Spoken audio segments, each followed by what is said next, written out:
everybody, welcome back to Findmypast from Home, the free family history series designed with you in mind. My name's Ellie Ayton. Welcome to everybody joining us today. This is a joint broadcast with Findmypast and the National Archives. So wherever you're tuning in from today, from wherever you are in the world, please do say hello in the comments, introduce yourself, say where you're tuning in from, and of course say what the weather's like.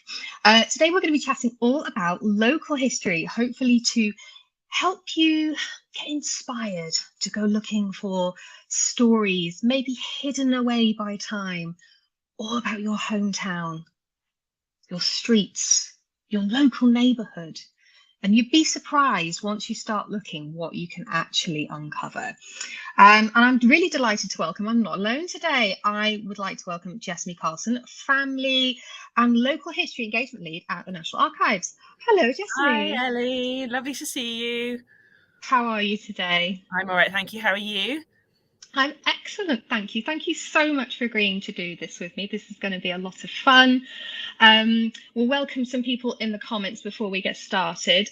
We've got Daphne joining us from a frosty but sunny Somerset.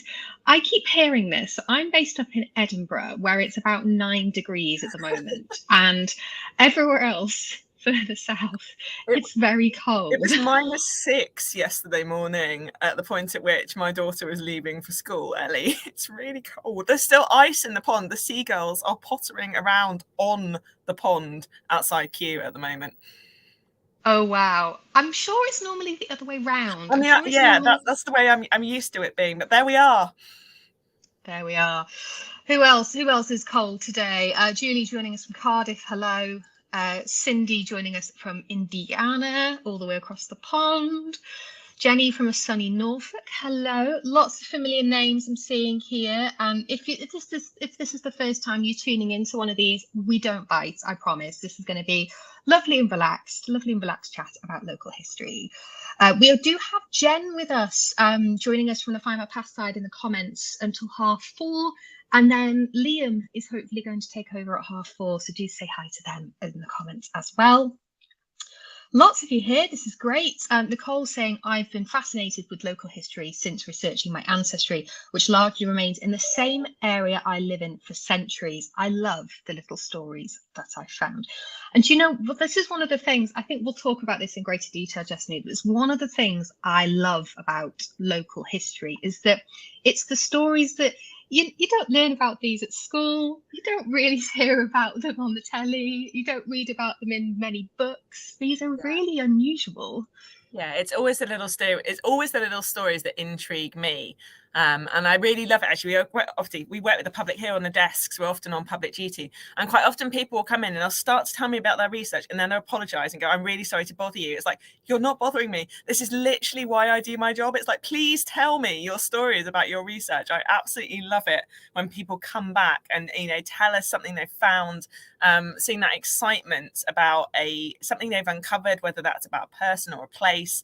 That's one of my favourite bits of working in history is that little squeak of excitement that you hear, and sometimes you hear it in the reading rooms and someone just goes oh, and they found something really good, and it's just like I always want to know what that is when people are researching. I absolutely agree.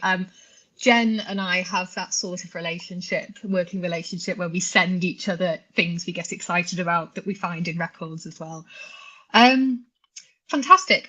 Daphne also says that she's doing a one place study. Fantastic. I'd love to know which place. Yeah, my mum has just started a one place study, actually. The reason I'm a historian today is because I was brought up by absolutely fanatical local and family historians. I'm the only person I know who grew up with a microfilm reader in the spare bedroom. They were properly into their local history. And yeah, so my mum in her retirement is now doing a one place study on a couple of little hamlets around the village that she and 300 years worth of our family grew up in and around. That's amazing. Oh, and we've got Trevor joining us from Perth in Western Australia. Can I come and visit, please, Trevor? Because I don't like winter and I want it to be summer again. So I think we're all going to come and visit you, if that's okay. Jen says she loves the little squeak. Yes. Yeah. Now, just in case, before we get started, actually, couple of bits of housekeeping. So we are going to be talking about local history today. We're also going to be touching on the National Archives 20 Streets competition and how you can enter it and win some great prizes. We are going to talk about top tips and advice for getting to grips with your own local history.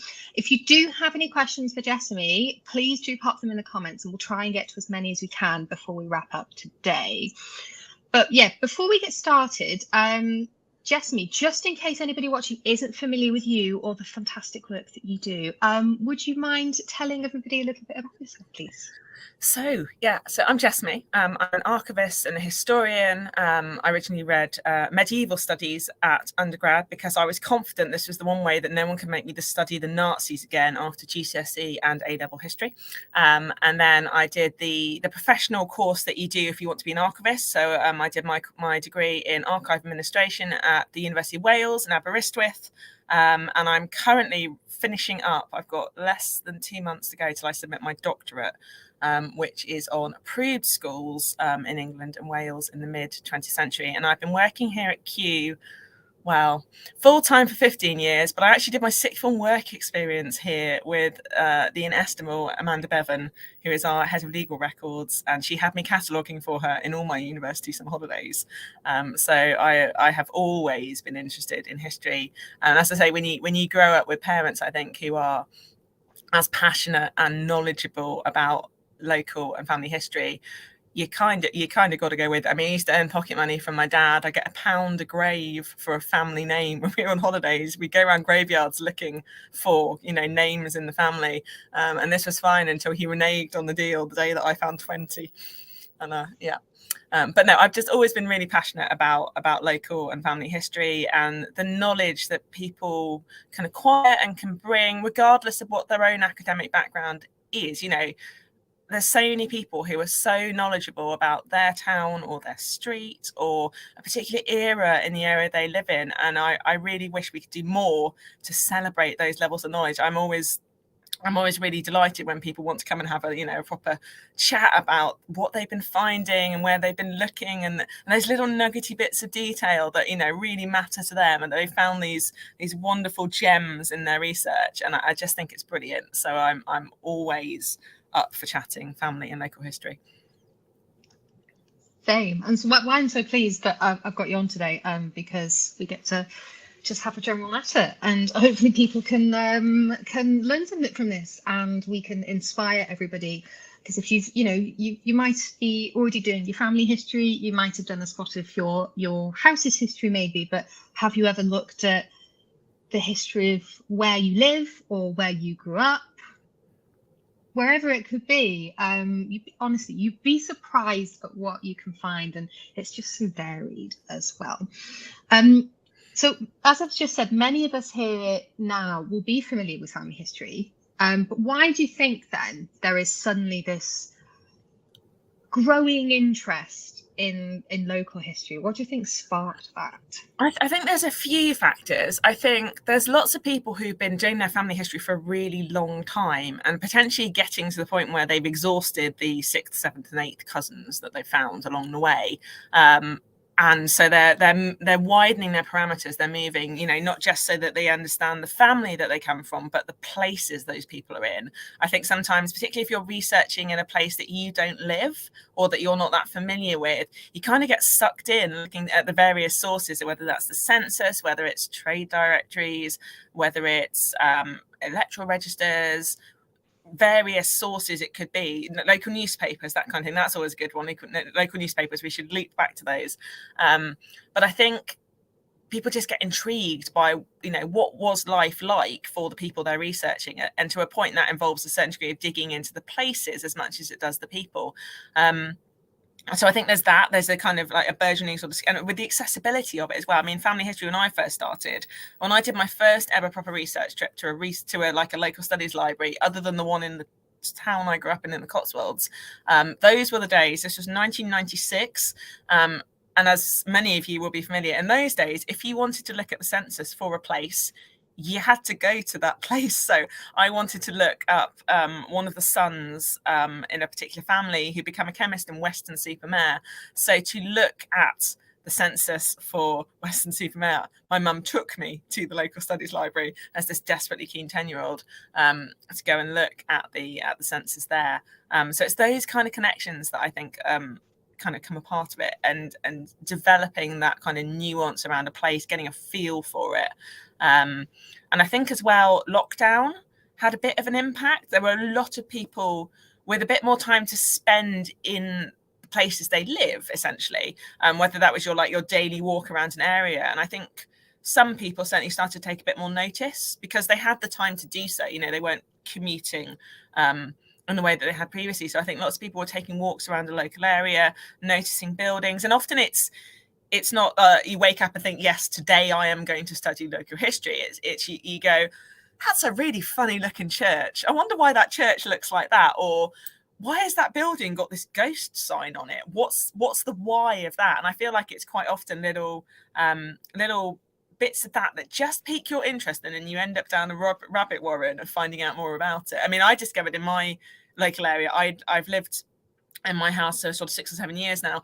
I'd never noticed that one of the houses on the way to the railway station has like an advert for the housing estate in the bricks. So it's not like a billboard, but the name of the builder is spelt out in different colour bricks. It's absolutely brilliant.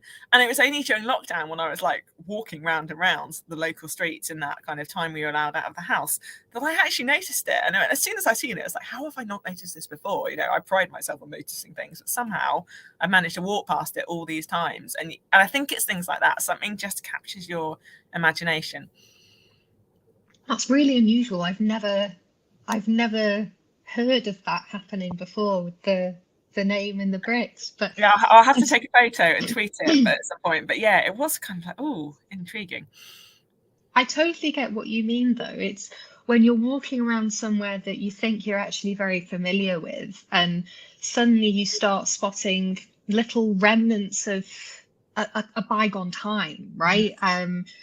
So I live in Edinburgh, and there was a time when I was wandering around on a daily walk, as you do, and outside some of the houses, there were these things that looked like, how to describe them? They almost looked like little bits of iron that were in the ground, right? Like that.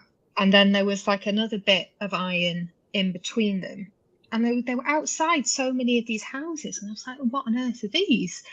And I think I asked around a couple of people, and they said they were to scrape your boots and your shoes on before you went in the house. Yeah. And yeah, it's just little things like that. And particularly if you live in a particularly historic town, village, city, you're going to find little pieces of history that have, by some luck, have survived. And all you need is that little spark, and suddenly, as you say, you go down the rabbit warren, the rabbit hole, and then yeah. So I mean, I could lose hours, if not days, in the British newspaper archive. I just following my nose, trying to see, find things out. It's fascinating. It's very, very easy to do indeed. Oh, lovely. And do you think there's any, other than the builder with the bricks, are there any stories from your research, from your hometown, that you've come across that you'd like to share at all to inspire our lovely viewers today? Where to start? I mean, before I was worked on sort of family and local history specifically, I ran the National Archives First World War programme for about 4 years, and we saw loads of brilliant projects as part of that, whether it was plays written about brothers just not coming home from the war, through to school projects that had been inspired by seeing what was on the local war memorial, community projects around a local, like the Memorial Hospital, which it transpired was the memorial, literally the hospital itself was the war memorial, that kind of thing. So we saw huge amounts of interest during the centenary years, the centenary anniversaries of the First World War and various battles and events. And that was absolutely fascinating. I mean, in the town I grew up in the Cotswolds, the War Memorial was the only roundabout in the village. So it's quite central to the entire town. And unusually, we not only have this immense Portland stone War Memorial, we've actually got a full roll of honour in the ground floor of the town hall, which is quite unusual to have both and to have them so prominent.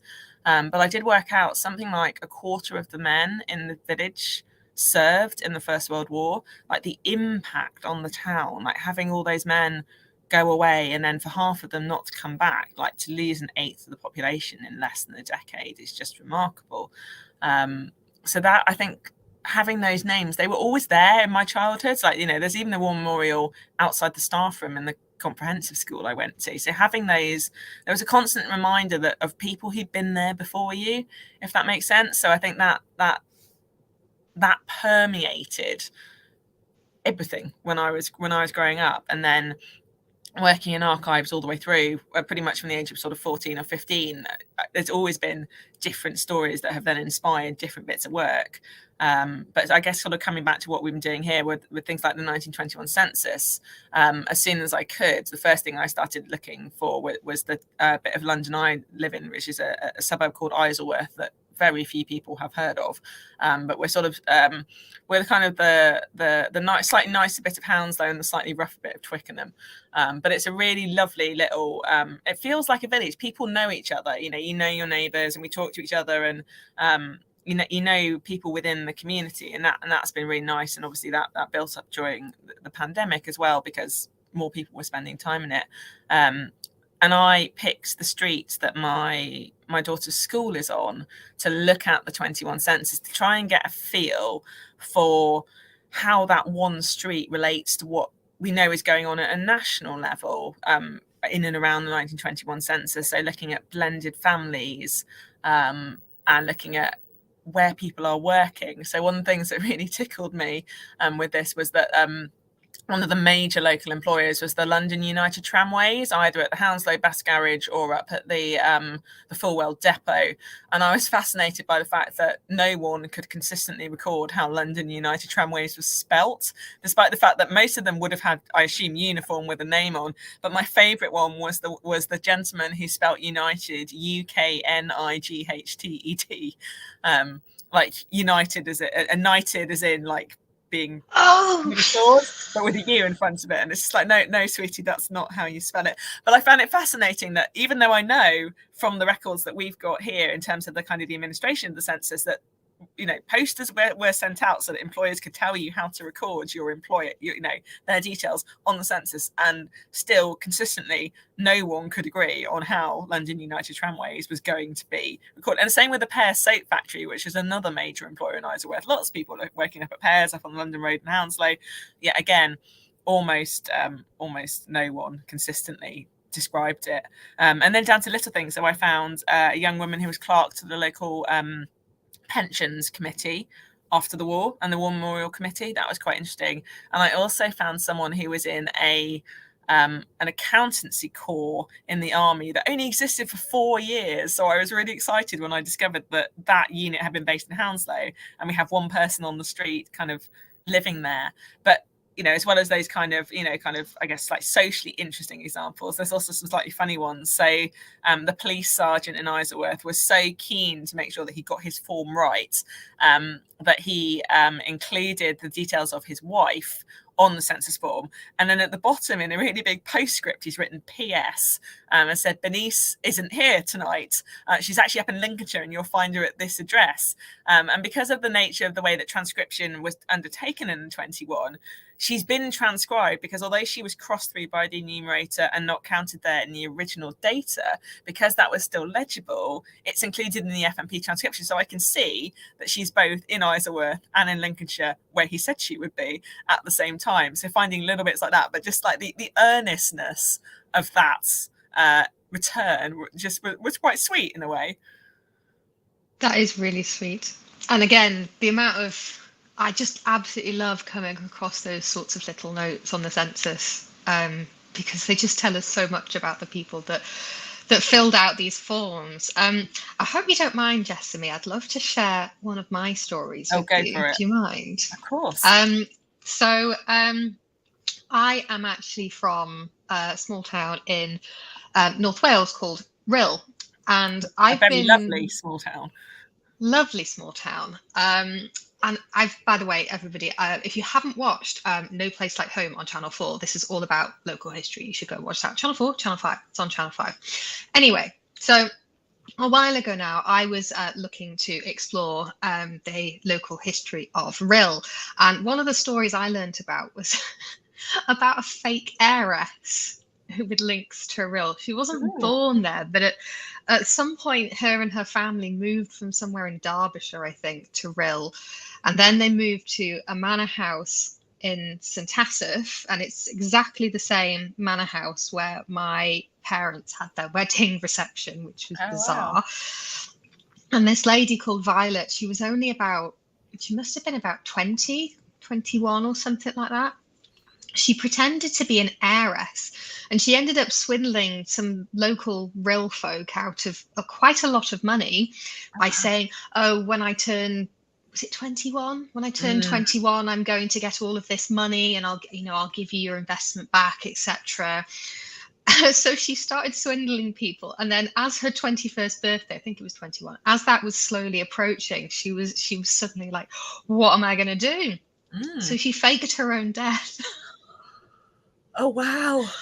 It's mad. So like there's her chauffeur was involved, and just off the North Wales coast on the main road between, I think they call it the North Wales Expressway, the A55, there was a car accident, and she disappeared. She went down into the sea, and she disappeared, and everybody thought she was dead.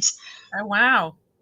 Yeah, and then people start asking questions like, why is there no body? What's going on? And then all of these people start saying, well, I gave her money and I gave her money. And then I think it was a journalist who ended up tracking her down in Scotland, living under a different name. And she and her mum went to prison for it. Oh, that's an amazing story. One of my favourite ones. I've actually written a blog post on Findmypast blog about that if anybody wants to read more, because I found it that interesting.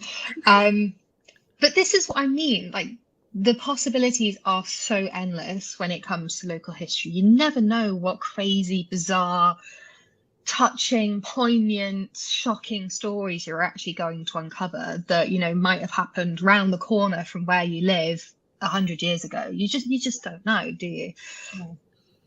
No, there's always something interesting, like wherever you are and wherever you're from, there's always going to be some story to uncover about what's gone on in the past.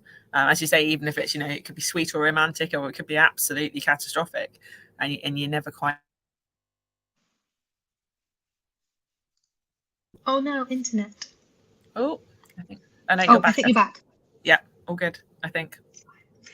Anywho, it's one of the reasons you at the National Archives have launched your 20 Streets competition.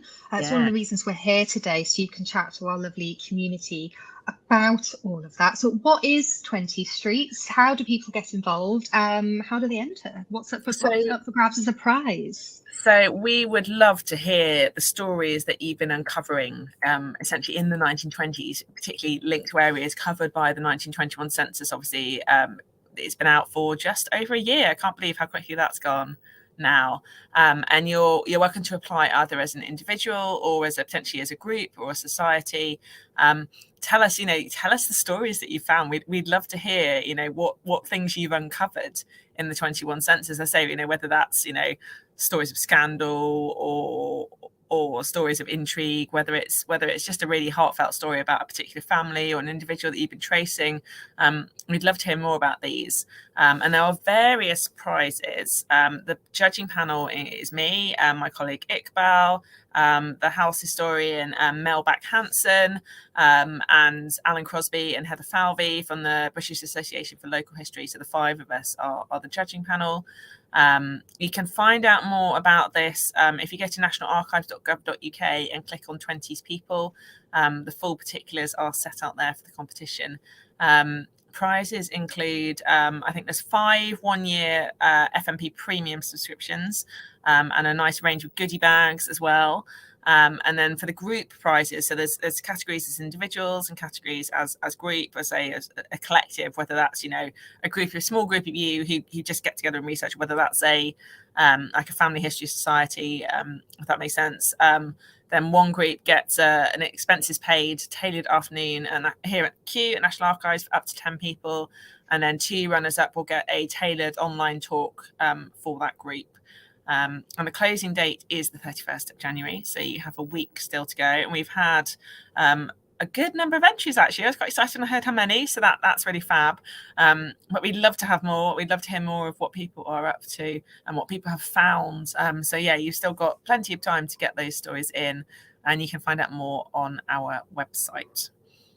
Fantastic. It's such a great opportunity, and it's really nice to have a little bit of focus on local history and have some really awesome prizes, great judging panel, and it's a really good opportunity to sink your teeth into a really cool little project like this. It's be a lot of fun for you guys. So if you're thinking about, what can I do over the course of the next week, what challenge can I set myself, have a go.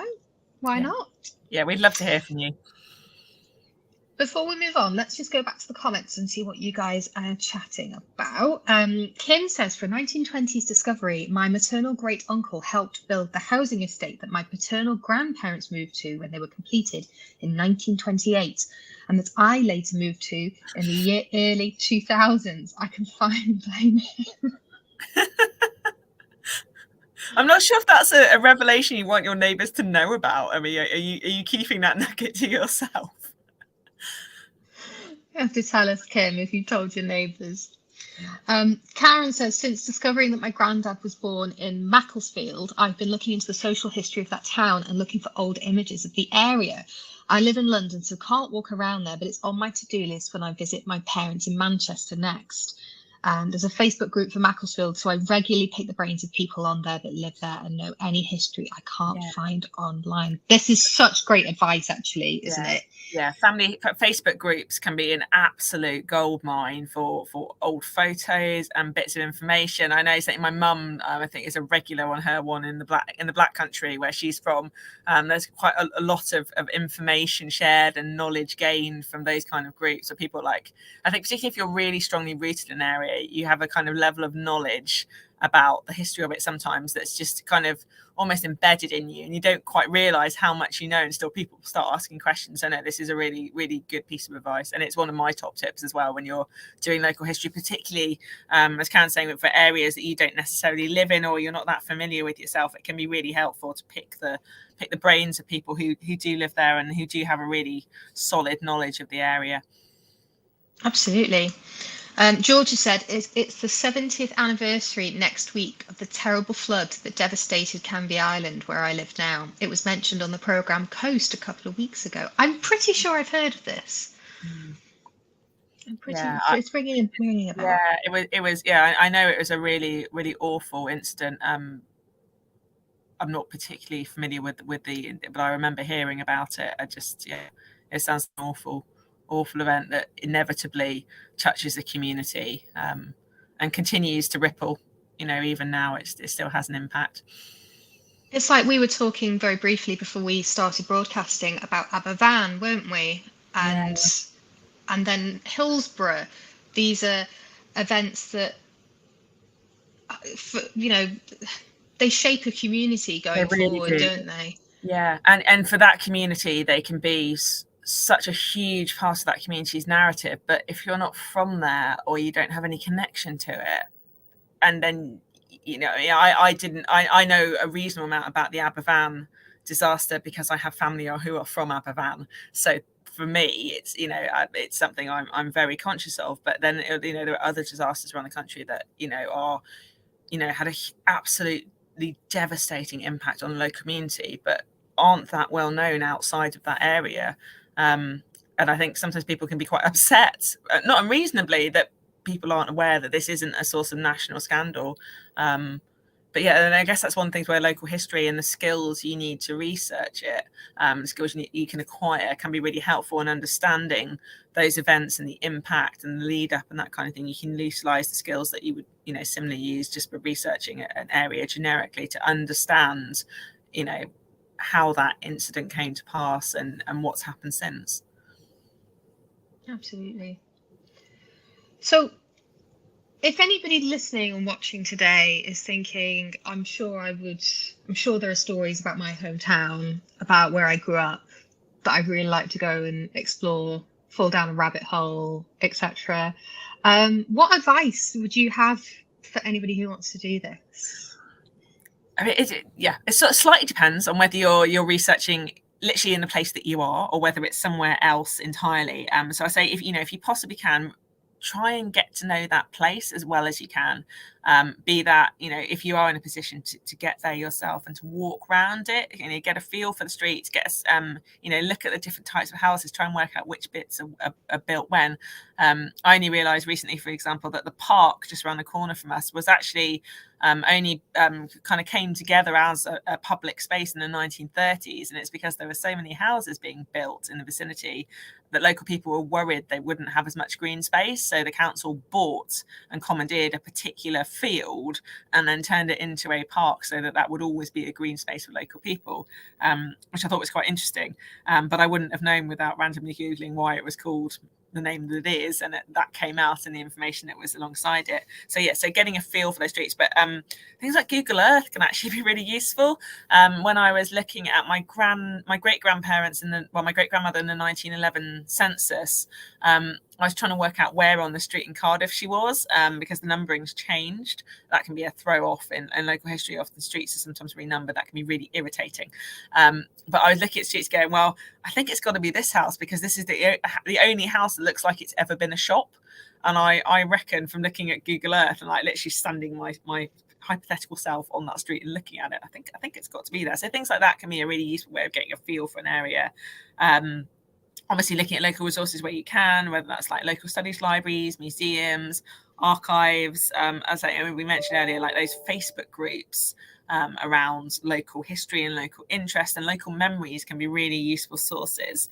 And then if you're talking about sort of working your way through records, things like local newspapers, as I said, the British Newspaper Archive is an absolute goldmine. Obviously, looking at the census, you can search that by address as well as by individual. So you can look at an area, you can go to the census searching and go, okay, tell me everything about this particular village. Tell me everything about Rhyl. Show me all the entries to Rhyl. How many people were living in Rhyl in 1921 or Isleworth or wherever it is. Obviously England, Wales, Scotland now have been released separately. Channel Islands, Isle of Man. One thing to note with the Channel Islands is they don't use road names, and I'm assuming this is slightly a kind of a local is as local does approach, which you see in some of the rural areas as well. Whereas if you need to know, you do know where these houses are, and if you don't need to know, then why are you asking?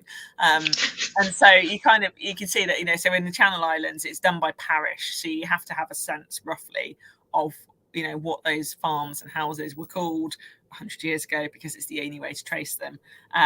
But look at things like electoral registers or trade directories. Sometimes publications of local antiquarian or archaeological societies can give you some really interesting insight into the past of an area. Things like the Victoria County History. If you're really just trying to get a general feel for an area, like the VCH is an absolute gold mine. And Vision of Britain is based on the VCH, and that's available online. You can look at that. That can be a really useful way of finding your way into a local area, giving you a sense of literally how the records date back from now and to the point that they start existing, whether that's the Domesday Book or even earlier. But also where you can, looking at maps and plans, so photographs, and then one place studies. A few people have mentioned those. So looking at one place studies where they exist, quite often people have websites, or you can look them up on the one place studies website and see if there is one for the area you're interested in. And if there isn't, maybe you feel like starting one yourself. It can be a really intriguing, really interesting way of really getting to grips with a particular way of in a particular area.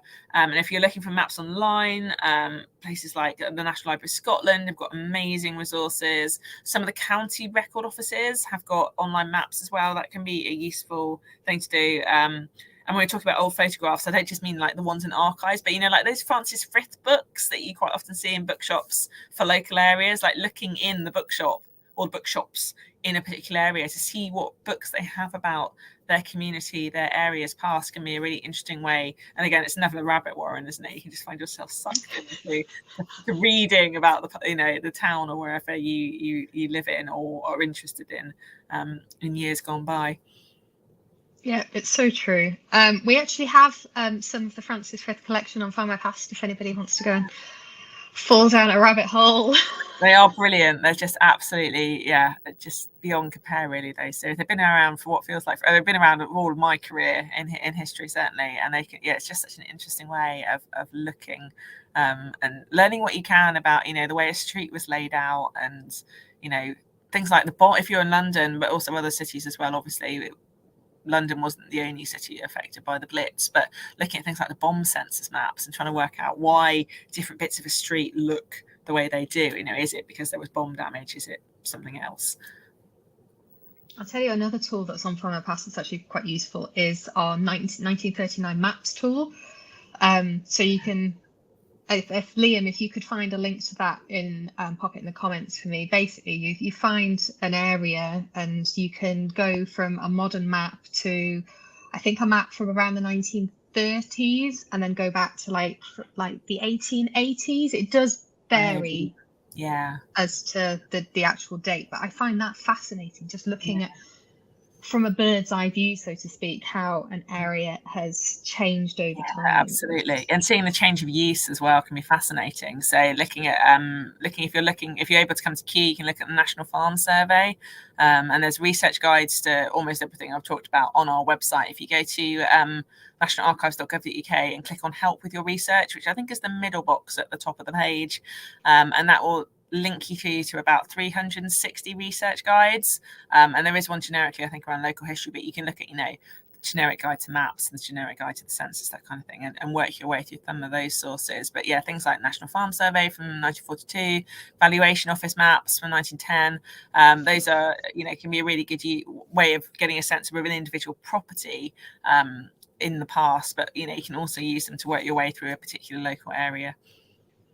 Yeah, the National Archives research guides are spectacular. I have used them many times. Yeah. And because I don't know if you know, Jessamy, I used to work in customer support for Findmypast. Yeah. And one of the things I always used to give out is, go look at this research guide. It's brilliant.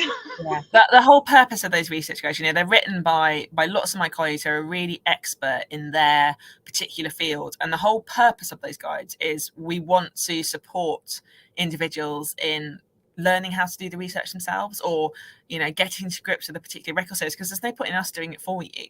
The real goal is always to help people, to empower people to tackle those research questions by themselves, and to go away and to look through sources and get a feel for how they work and how to navigate them.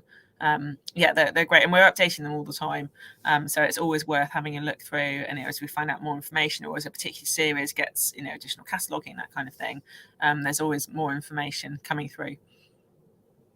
I think one of the last things I wanted to ask you is that with the 20 Streets competition, it's part of the National Archives 20s People campaign, and it's all about the 1921 census and what it can reveal. And we at Findmypast, we worked in partnership with the National Archives to digitise the 1921 census, and it means that now you can search it from anywhere in the world with an internet connection, rather than having to go to Kew, for example. That's really, really handy, and it's preserved now. And Jessamy, you were actually lead researcher for this project. What was your favourite part about working on it? It's always the excitement of something new, like it's a new toy, and we've been waiting for it for so long. You know, because the 1920 Census Act enshrines that requirement to keep it closed for 100 years in law, whereas previously it essentially had been an agreement, but there was no legal basis in quite the same way, whereas the 1920 Census Act makes it quite clear. So that was, unlike the 1911, most of which was released a little bit earlier. So it's been waiting. So many things. I mean, one of the real thrills was being able to find my own family in the census. So to find my grandmother and all her siblings. What made me chuckle was that my grandma is the 7th of 10 surviving children. And on census night in 1921, grandma was 9, and the 9 youngest children were still at home. And as you may have noticed, the standard English census form, an E form, only has 10 entries, but in grandma's house there are 11. So to my amusement, instead of giving the head of the household, my great grandfather, an EE form which has 20 entries, the enumerator just gave him 2 E forms. And I'm looking at this going, where's great aunt Margaret? Where's the baby of the family at this point? And if you look at the census forms, it looks as though my 10-month-old great aunt is living by herself in a house in Gloucester. She absolutely is, and it's just a carry on from the previous page. But months later, actually, when I was looking at that with my dad, and he said to me, this isn't my dad's this isn't granddad's handwriting. This isn't right. There's something wrong with this form. And I was like, okay. So, but it's signed Willie Frank Cook at the bottom. And he's going, but it's not right. It's not the right handwriting. It's like, yeah, but dad, second son is also William Frank Cook. So it's not great granddad who's filled this form in. It's grandma's brother who's filled the form in. It's just they've got the same name, and that's why the details don't look right. And as soon as I said that, I was like, I think you might be on to something there. So yeah, really nice to have obviously that personal connection, but also to look through and just see the results of things that we've been wondering about for years, working on this and waiting for it to come out. It was just a really brilliant thing to be part of. And of course there isn't a 1931 census. We have the statistical reports, but the census itself was lost to a fire in I think it was the Ministry of Works store at Hayes. I believe when we researched into this, it was put down to a carelessly discarded cigarette in the early 1940s, which is quite sad. And then, of course, the 39 register is already broadly in the public domain, subject to the usual data protection regulations, but the majority of it by now is in the public domain. And then there isn't a 1941 census, and so the next one is 1951 census. And so it's a long time to wait. So it felt, it's a strange feeling. It's out now, and then the next one isn't going to be for another 28 years. Yeah, it's a moment. It really is. Yeah, I know. And it's been really exciting having people come in and or tell us about their findings, but particularly at a point when people were quite often coming down to queue. I really loved seeing the group outings. I was fascinated by we had groups of people who clearly come down together for the day. They've made a day trip out of it, and like their genuine enjoyment at getting to play with this new source and to find answers to questions was absolutely brilliant to see that. It's like that squeak in the reading room. So when someone's found something that really matters to them, it's really brilliant. Yeah, it's a really magical moment, isn't it? Because family history in particular is very personal, and it's as you said with the handwriting and the fact that your grandmother's baby sister was on her own household apparently. Exactly, yeah. It's little things like that are very personal and very moving and touching for you and your family. And then I could say that on my great grandparents' record, they both signed it, so their signatures are next to each other. Oh, lovely. Oh, that's really nice. I love. These are two people that I never met. I have like one photograph of them, but seeing that was really, really nice. It's just so. Yeah, I was also really fascinated to see how the census taking played out. So obviously, they plan for this. It's then delayed, and the census team and the Royal Statistical Society are really worried, like genuinely worried about how shifting the census to June is going to affect it. And it really did. So the population in Blackpool went up 64% on the 1911 census, and Southend's is up by I think 54. And you can see that, you know, we know historically, anecdotally as well, that it was really nice weather that weekend. So lots of people aren't where you'd expect them to be because they're gone, do you know what, it's a really nice weekend, let's go to the seaside for the weekend, or let's go to the country and see family and friends. So there's heaps of people who just aren't where they're expected to be, and we've had, you know, people getting so frustrated that they can't find the person that they're looking for. I was like, okay, but can we take the geography out of this and just look for their first name, their surname, and their year of birth, and just see? And the number of times they've been like, but they're at the seaside, they're in Southend, they're in Blackpool, they're in Margate, and just seeing that kind of that movement, it adds a real humanity to this, you know, this big chunk of data. I mean, I've got my own copy of the 1927 General Report because I'm just that cool, but you know, it's annotated and coloured and marked and all of that, and seeing like the theory and the evidence and the documentation kind of come to life in actual people it's the best bit of doing this kind of work, was to see all this stuff kind of manifest in front of you. Yeah. Oh, we could just talk about this for hours, couldn't we? Good.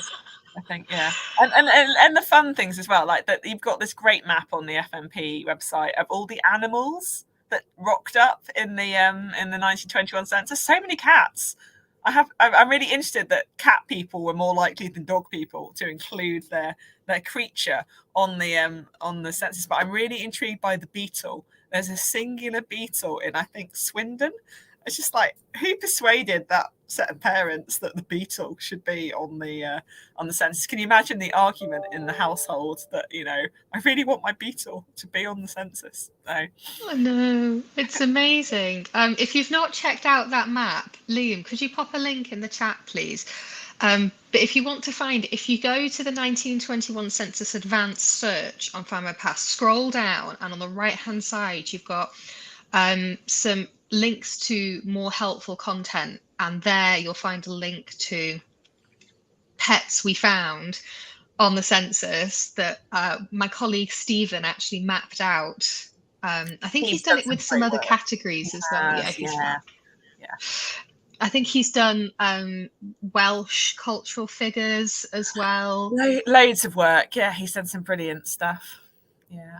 I see Liam said he thinks my great aunt must be the youngest head of household that we found, so like may well be. Yeah. One of my favourite finds actually was a baby who belongs to one of my colleagues. It's the great grandparent of one of my colleagues, and it turns out that they were born on census day. So instead of age, they've written baby born today in the age column, which I thought was rather lovely.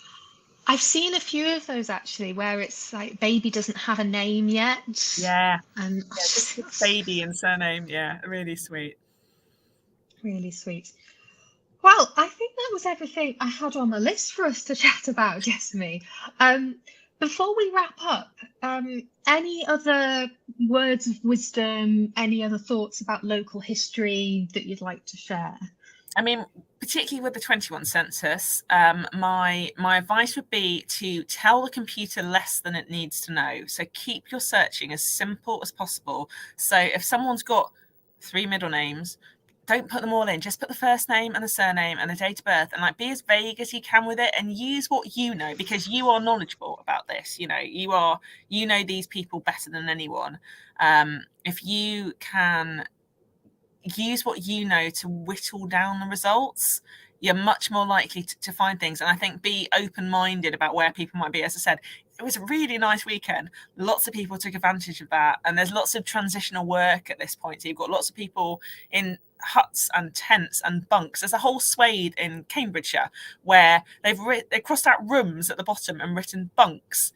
And it's all street pickers who've come up from the East End who are literally bunking down in fields on a farm in Cambridgeshire. And they're all listed there together. And I think that's just fascinating. So I think, less is more, and be open-minded about where you expect to find people. There's lots of children as well I've seen who are away on like holiday schemes with the council. So particularly if your ancestors grew up in some quite deprived parts of the country, worth seeing whether they're away at the seaside with like a London County Council charitable organisation, that kind of thing. Absolutely. I think that's great advice for family history in general. Yeah. Start small. Yeah. Work your way Start up. small. And prove Yeah, what you know as well. If you really can't find something, start trying to prove what you can and kind of work back from there as well. absolutely. What do we think? Should we have Jessamy back? Should we have Jessamy back? I think we should have Jessamy back. We'll have to get you back on here because this has been an absolute delight. Thank you so much. And hopefully you've learned something if you've tuned in today. Hopefully you're inspired to go and discover what stories could be waiting to be unearthed by you about your local area, your streets, your hometown, the place you grew up. Who knows? The possibilities are absolutely endless. So remember, you still have time to enter the National Archives 20 Streets competition. It's got some great prizes up for grabs, and you can enter as an individual or you can enter as a group. It closes on the 31st of January, so you've still got time. Thank you, Jessamy, for your time, your expertise, and as always, your conversation. It's been thank you a pleasure. for having me, Ellie. And if you guys are around on Friday, Friday's Live is back, and you've got me again, you've got a double dose of me this week. I will be hosting and talking about the new Findmypast records, newspapers, and more that we have added this week. And in fact, because I'm here, I'm just missing the meeting that tells me what's coming online this week. So I best go catch up with that team. Thank you, everybody, and we will see you next time. Take care of yourselves. Bye. Bye.